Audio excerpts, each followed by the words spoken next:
प्रयास करना, जब जब जिस जिस महीने में जो जो प्रदोष पढ़ा करे, जब प्रदोष पढ़े, बन सके 1 बेलपत्र, बन सके 5 बेलपत्र, शमी पत्र, हरे मुंह,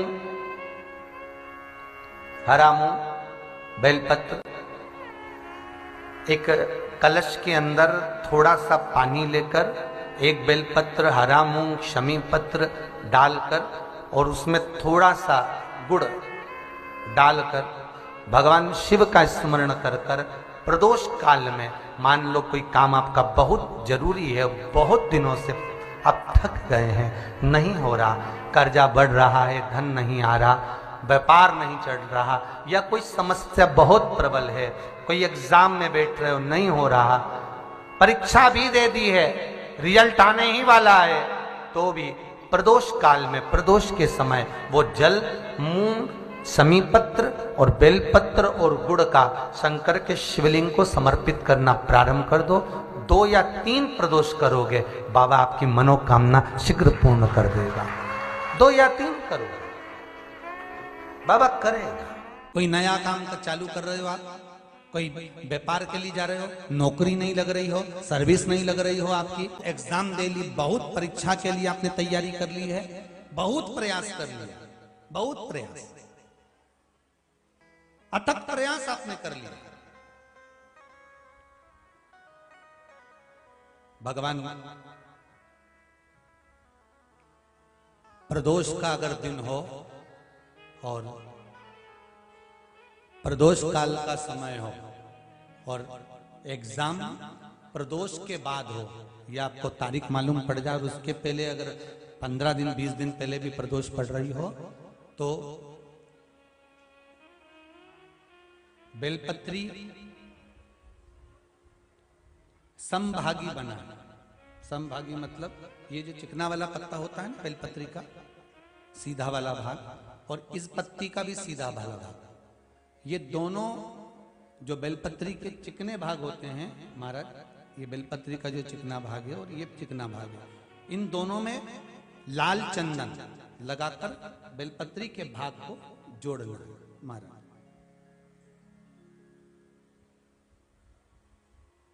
इस भाग को अपने हस्त कमल में रखकर, उल्टा हाथ उस पर रखकर भगवान देवाधिदेव महादेव के 12 ज्योतिर्लिंग का स्मरण करना। श्री शिवाय नमस्तुभ्यम, या पंचाक्षर मंत्र नमः शिवाय, या षडाक्षर मंत्र ओम नमः शिवाय।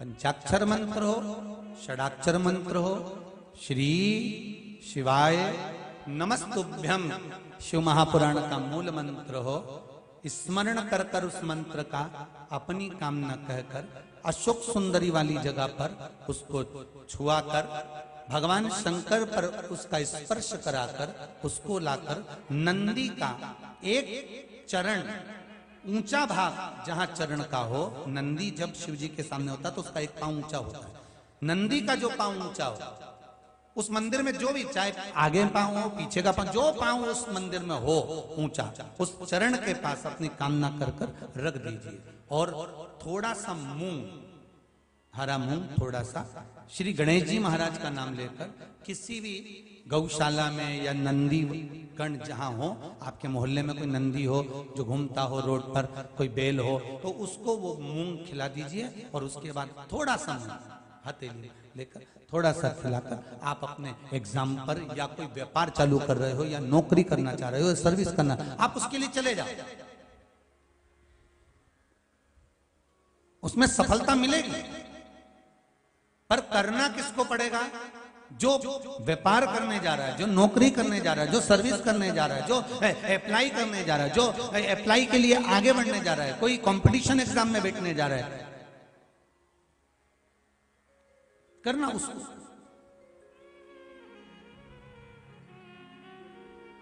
अच्छा, शादी करना है लड़के की, उपाय कर रही अम्मा,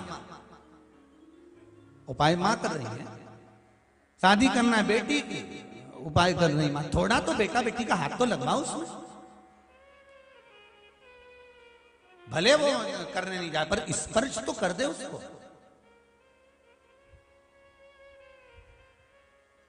फिर कल वाली बात आ गई महाराज, तुम समोसा खाओगे तो तुम्हारे पेट में जाएगा, वो खाएगा उसके पेट में जाएगा। तुम भजन करोगे तुम्हें मिलेगा, वो करेगा उसको मिलेगा। दान तुम करोगे तुम्हारे खाते में जाएगा, वो करेगा उसके खाते में जाएगा। शिव महापुराण की कथा कहती है, बैठे बैठे किसी किसी माताओं की, किसी किसी मेरे जीजियों की, किसी किसी मेरे जीजाओं की, बेटों की, बेटियों की आदत रहती है कि वो बैठे बैठे कोई भी चीज उठा के जमीन को खुरदते ही रहते हैं। इनके पास कोई काम नहीं रहता, बस जमीन को खुरदना। फ्री बैठे रहेंगे तो अपने नखून के पास में जो खाल निकलती रहेगी उसी को खरोदते रहेंगे। किसी किसी की आदत रहती है, पैर में अगर कोई खाल निकल रही है तो उसी को निचोड़ते रहेंगे, निकालते रहेंगे, खोदते रहेंगे।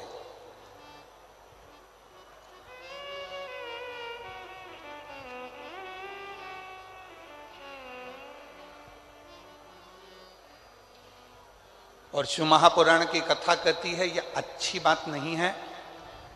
पृथ्वी पर बैठे हो, आसन पर बैठे हो या घर में किसी भी स्थान पर बैठे हो, उस समय पर ना तो पृथ्वी को खरोदो और ना अपने शरीर की उंगली हो, हाथ हो, शरीर का कोई अंग हो, उसको खरोदना नहीं चाहिए।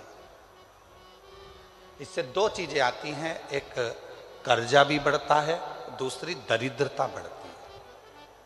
कोई व्यक्ति दुकान पर बैठे बैठे दिन भर अपने हाथ को, उंगलियों को खरोदता रहे, नाखून तोड़ता रहे, हाथों से नाखून चबाता रहे, या कोई ना कोई ऐसा काम करता रहे कि पैर के खाल को ही दिन भर नोचता रहे, या अपने पैर से दिन भर बैठा बैठा वो जमीन को रगड़ता रहे, या अपने पाँव से, नाखून से पृथ्वी को खरोदता रहे, तो ये तकलीफ उत्पन्न करता है, ये हमको दुख देता है, ये दरिद्रता भी देगा और हमको कर्जे में भी लाकर छोड़ देगा। दोनों चीज देगा। अब कनक दानव पृथ्वी को खोद देता है, जहां जाता है वहां दिन भर खरोता खरोता खरोता खरोता पृथ्वी को जाता रहता है। जहां कहीं वृक्ष मिल जाते हैं उनको काटने के लिए, उनको तोड़ने के लिए तत्पर हो जाता है। क्यों तोड़ना? किसी किसी की आदत रहती है, बगीचे में या जमीन पर चलते चलते खेत खलियान में चलेंगे, एक डंडा हाथ में ले लेंगे। अब उस डंडे का क्या करना है? कुछ नहीं करना। छोटी सी डंडी हाथ में ले ली, छोटे छोटे पौधे लगे हुए हैं, तो खेत में चलते चलते इधर मार उधर मार उधर मार, जितने छोटे छोटे पौधे लगे रहते हैं उनको तोड़ते तोड़ते उसकी जाने की आदत होती है। पर शिव महापुराण की कथा कर रही है, उस पौधे ने तेरे को कुछ बिगाड़ा, उस पौधे ने तुझसे कुछ कहा?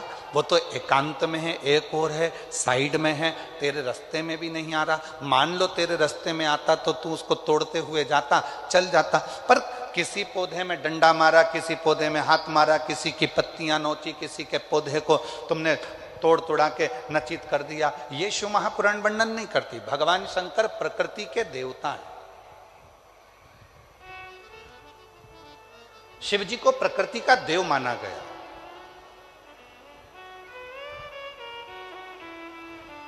वो तोड़ने में नहीं, वो जोड़ने में सुख देते हैं, आनंद देते हैं।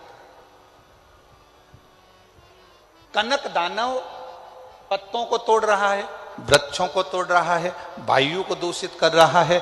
जिस जलाशय के पास बैठता है कनक दानव, बड़े बड़े पत्थर उठाकर जलाशय में पटकता है। कई लोगों की आदत रहती है नदी के तट पर यहाँ का कंकर उठा के वहाँ पटकेंगे, वहाँ का कंकर उठाकर पानी में पटकेंगे, उसके छींटा लेंगे, उसको डुबक डुबक करेंगे, कहीं पत्थर फेंक रहे हैं, कहीं लकड़ी फेंक रहे हैं जलाशय में। शिव महापुराण की कथा तो यहाँ तक कहती है कि यदि आपके घर में, आपके मंदिर में, आपके देवालय में, आपके शिवालय में यदि शंकर भगवान पर बेलपत्र चढ़ रही है, पुष्प चढ़ रहा है, मंदिरों में बहुत सारा पुष्प एकत्रित हो रहा है, तो उसको ले जाकर विसर्जन करें। विसर्जन का मतलब ये नहीं है कि नदी में, तालाब में, बावड़ी में, कुएं में ले जाकर डालें। विसर्जन का मतलब है किसी एक स्थान पर उसको एकत्रित करें और जब वो पूर्ण तरह से नष्ट हो जाए तो उसकी खाद बनाकर किसी पौधे में ले जाकर डालें, जिससे उस पौधे की उन्नति होना प्रारंभ हो जाए। जरूरी नहीं कि आप जलाशय को दूषित करें, जरूरी नहीं कि किसी नदी, तालाब, बावड़ी या कुंड को आप दूषित करें। विसर्जन का मतलब है कि जब आपने पूजन करी, पूजन करने के बाद आपने चावल का दाना लेकर शिव जी को समर्पित करा और अपनी पूजन का विसर्जन कर दिया, बाबा मेरी गलती को क्षमा करिए, मैंने जो कुछ भी गलती करी है इस पूजन में, अनुष्ठान में, आप मुझे क्षमा कर दीजिए। और वो निर्माल्य को ले जाकर आप एक और ले जाकर उसको एकत्रित करो। जब वो खाद बन जाए पेड़ पौधों में डालो। नदी में डाल दिया, आगे जाकर वो सड़ता रहा, धीरे धीरे धीरे धीरे वो बेकार होता रहा। ये हमारे यहाँ श्रेष्ठता नहीं।